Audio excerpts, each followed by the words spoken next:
Okay, this is going to be the first of 3 videos on the root test. And the root test, this is what it looks like if you look in your book and found a description of it. And when most students look at this, the first thing that most of them are reminded of is that the root test looks an awful lot like the ratio test. So let's take a quick look at both these and see what you have. What the ratio test looks like is this. The root test looks like this. And let's just kind of run through them and see what you've got. Now, in both cases, let's go back to the ratio test first. Most students do the ratio test before they get to the root test. So I'm assuming here that you're familiar with this test before you got started. And again, what the ratio test says is if you had any series, whether it was a positive or negative series, didn't make any difference. It could have some negative terms. If you found the limit of the ratio of the absolute value of the ratio of 2 consecutive terms, and that turned out to be less than 1, then you could show that the original series converged absolutely. Now compare that to the root test. It looks like almost the same thing. You've got an original series, and it doesn't have to be a positive series. It can have some negative terms in it. And just like you did on the ratio test, let's go back to that. If the limit was less than 1, the series converged. In the root test, you really have the same thing. If the limit is less than 1, then the series converges. And the same thing, if it's greater than 1, it diverges. If it's equal to 1, then the test fails. So that part's all the same between the root test and the ratio test. But what is different is what you're taking the limit of. In the ratio test, you are finding the limit of the absolute value of the ratio between 2 consecutive terms in the series. In the root test, you're taking the nth root of just the series itself, not the ratio of 2 consecutive terms, but just the series, the absolute value. Now, real quickly before we go on, let's talk about this absolute value. Sometimes causes some trouble, and we're going to treat it the same way that we did in the ratio test. The ratio test also involved an absolute value. And remember, all this means is this. Since the original series might contain some negative terms, if you take the absolute value of it, you'll change it to a series that only has positive terms. Now, since it's more difficult for a series that only contains positive terms to converge than it is for a series that contains positive and negative terms, if you can show that the absolute value converges, then that means that the series will converge absolutely. So it's more difficult to show that the absolute value converges than it is to show that the original series. Now, occasionally you'll get lucky and you'll do this. If the original series happens to be all positive, then the original series is the same thing as the absolute value series, so you can just treat the original series as if it was absolute value. So that's just a quick notation on this absolute value. Let's take a look at a couple of other things here. Now, first of all, let's go back to this. The root test involves taking the nth root of some series. So where it is going to be particularly helpful is anytime you have a series that looks like this. So if you happen to have the summation of some series, whatever it is, raised to the nth power, then the root test is going to work out very well. And the reason is this. Looking at the rules, the first thing you're going to wind up doing is taking the nth root of whatever you had to start with. So if we were to take, let's just kind of go over here, if this is the original series, if we take the nth root of that original series, and let's just call it Q just to give it a name, suppose it was Q, then the nth root of something to the nth power just turns into whatever Q is. Or if you wanted to, you could do it like this. Make it be Q raised to the n power. And whenever you take anything to the nth root, that's like raising it to the 1 over n power. But again, when you multiply those, it'll still turn out just to be Q. So what happens is, if you take the nth root, it actually has the effect of removing this nth term. So if you happen to have a problem that involves something to the nth power, that's why the nth root test will work particularly well.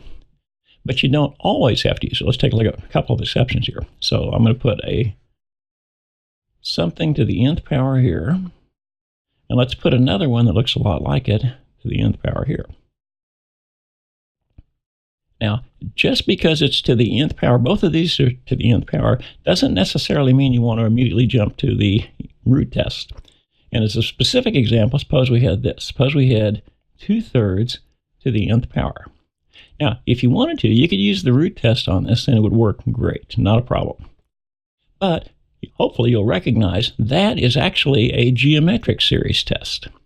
So in this case, if you wanted to, you could use the root test, or just as easily, that's a geometric series with r less than 1, you could use the geometric test. So either the root test or the geometric test would work very well on this problem. But if you had a problem that looked like this, suppose you had 3n squared plus 2 divided by 4n cubed minus 1. In a case like this, since this is not a constant ratio, then you can't use the geometric series test. So if it is a constant ratio, this thing looks just like a geometric test. But if it's not constant, then in this case, this definitely is going to be a candidate for a root test. So as long as it's to the nth power, think about the root test. But not always, because some of them might be geometric. Okay, back to the rule. And now let's go ahead and we'll try a couple of problems and see how this looks. Now, when you work the things out, what I usually do is this, is I need the nth root of the absolute value of a sub n. So my habit is to generally go ahead and the very first thing I'll do is just find the absolute value of the original function. So I've got one that looks like this. Now also, sometimes I'm looking for something, hopefully, that look kind of like this. I want something to the nth power. Well, this doesn't look like something to the nth power, but on some of the problems, you got to play around with them a little bit to change them into that. So I'll make this be this. Now again, anything 1 to any power is this, so it's like having an n right here. Well, if both those are to the nth power, I can actually rewrite that as 1 over 5 to the n. And that goes from n equals 1 up to infinity. Well, now it looks like what this rule is. Now again, I like to try this. This whole thing right here is a sub n. Well, I want the absolute value of a sub n. Now, in this case, since the original problem, no matter, you can only use positive n's, this original series will always be positive. So in this case, the absolute value of a sub n is the same thing as a sub n. It's the original series. So now back to the rule. The rule says find the limit of the nth root of this thing. So let's do that. So I want to find the limit as n approaches infinity of the nth root of the absolute value, and the absolute value is the original problem. So this would be 1/5 raised to the n power. Now what that's like having the limit as n approaches infinity. And again, the nth root of something to the nth power, these just cancel out and leave you with 1/5.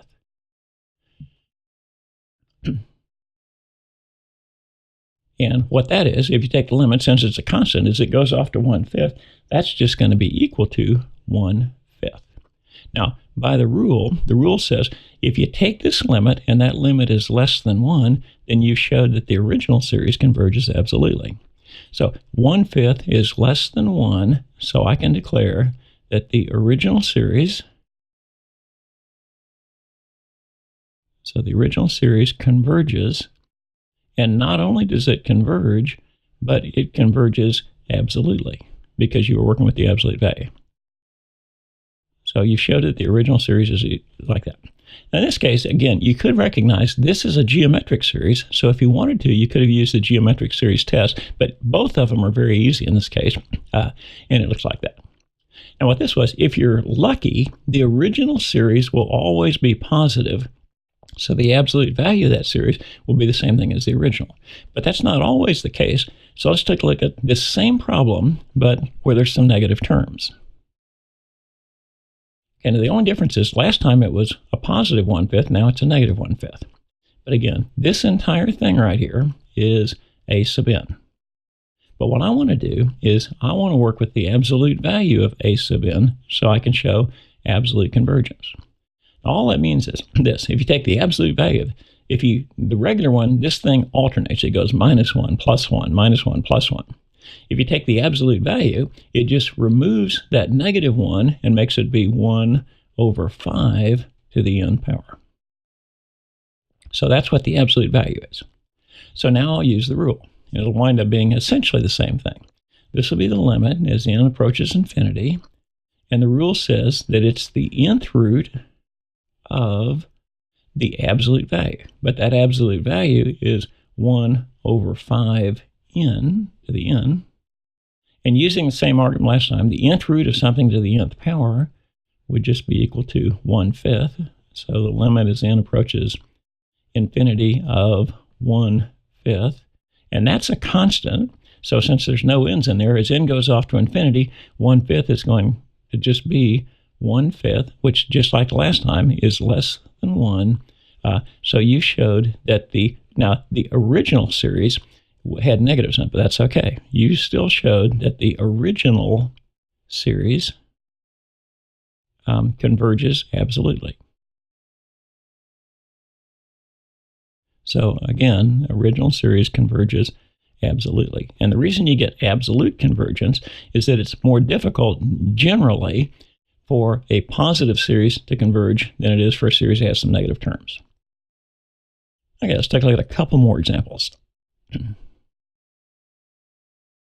now this one, much more complicated. Now this one you cannot use the geometric series test on initially because it's not just a constant ratio. You have n raised to certain powers inside here.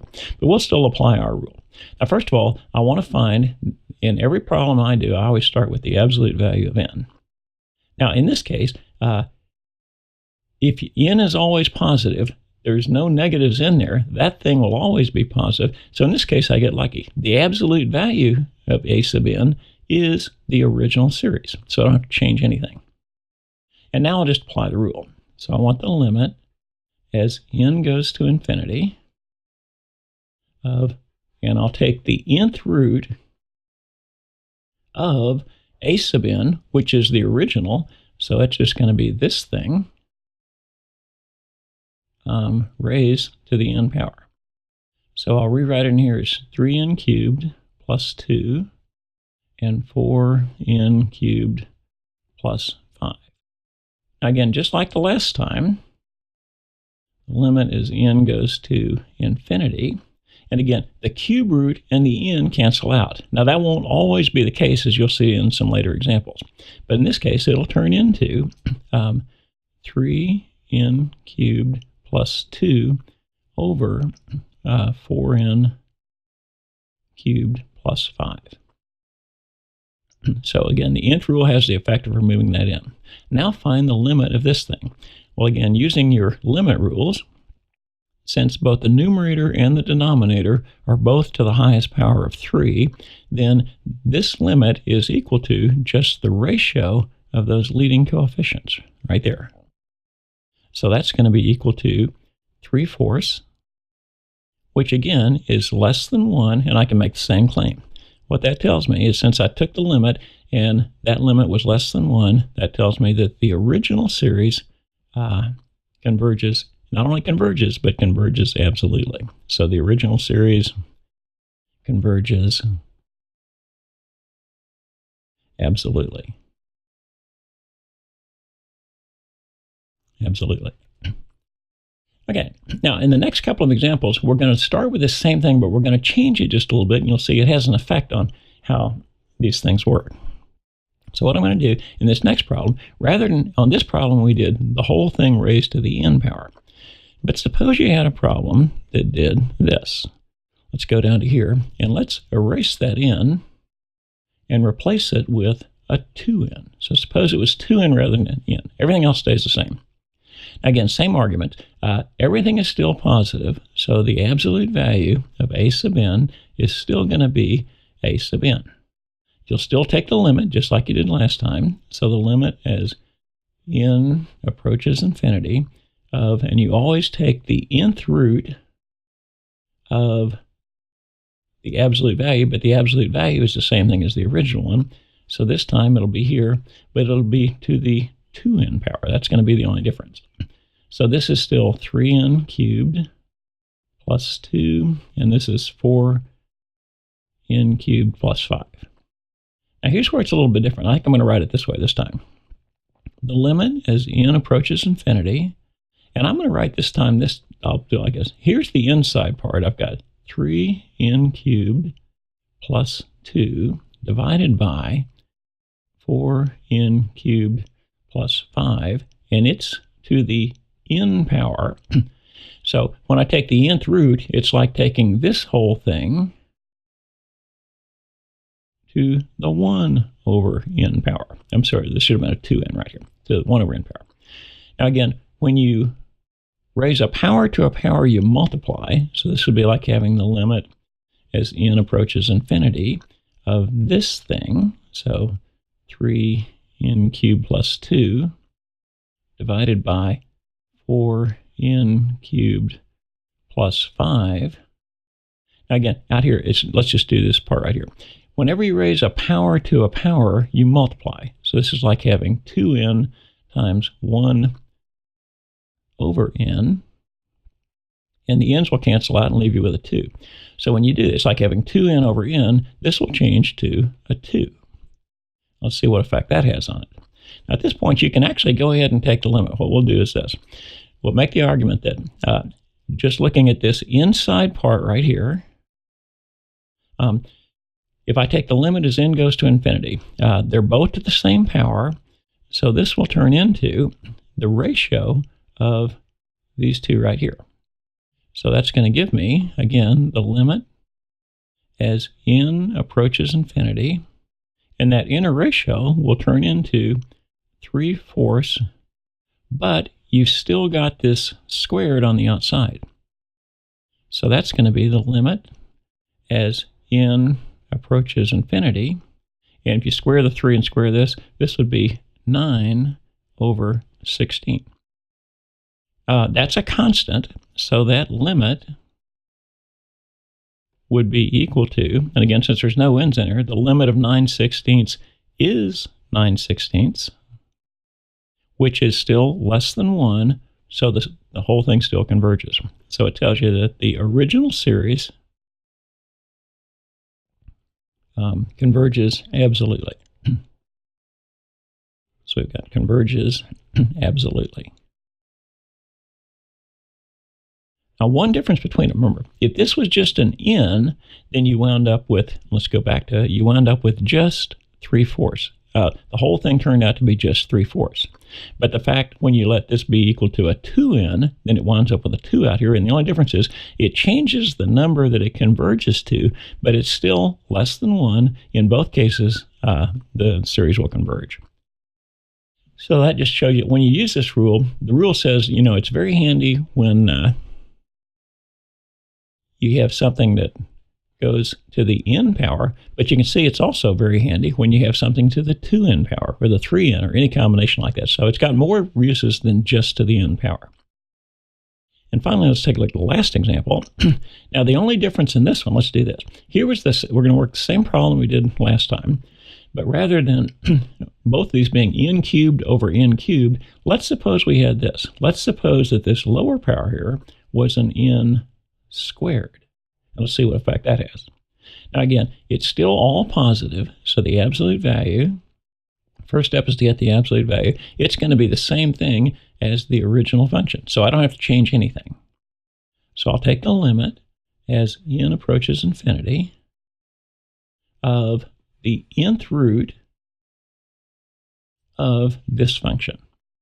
So again, it's going to be this thing raised to the nth power. And I've got 3n cubed plus 2 over 4n squared plus 5. So that's going to give me the limit as n approaches infinity. Again, the nth root of something to the n power, those cancel out and just leave you with 3n cubed plus 2 divided by 4n squared plus 5. Now at this point, you're almost done. Notice, the power in the numerator is bigger than the power in the denominator. And what that means is the numerator will always be much bigger than the denominator. This entire thing is going to go off to infinity. So this limit is equal to infinity. Now, if you get infinity here, what does that mean to the test? Let's go back up. Infinity is bigger than 1, so it's this thing right here.